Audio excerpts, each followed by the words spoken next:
This is being done by an expert cook. Don't try this at home all by yourself, it could be dangerous.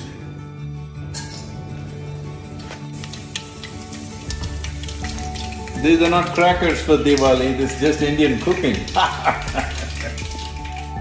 was to visit the construction sites and various other things in the ashram, but it's a very wet day, so decided I'll do some Indian cooking.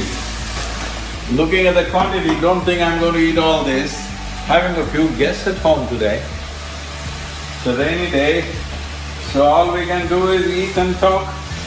So I thought I'll treat them, surprise them a bit with some amount of cooking. This is the kind of cooking which needs your involvement every moment. It's not something that you can set it up and forget about it. That is why it has the power to enslave you through your tongue. Well, once they eat my cooking, they will be in love with me for sure. Well, this is my own unique masala. Sorry, I can't give you the taste through the video. Here we are, making some nice parota, really. In South India we call it chapati, but actually it's a parota. So, though there was food in the ashram, I decided to learn cooking. I've never really entered kitchen and learned anything before that.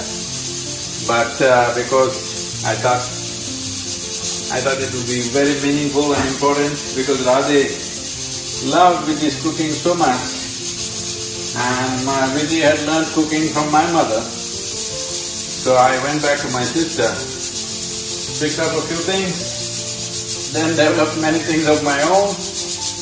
Well, now, at least many years ago, a few years ago rather, I got certified by my daughter that I'm the best cook in the world. So not bad, almost like a moon, full moon, huh?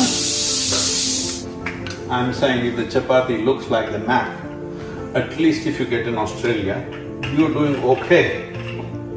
South America, bad.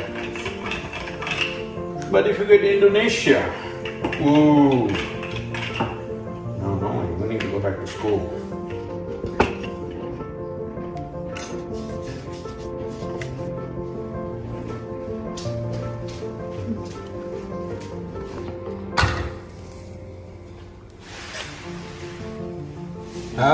See my parota is puffing up like a puri,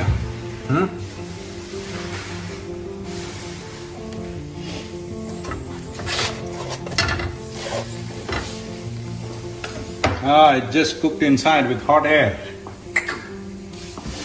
Radhe, eppadi irukudhu?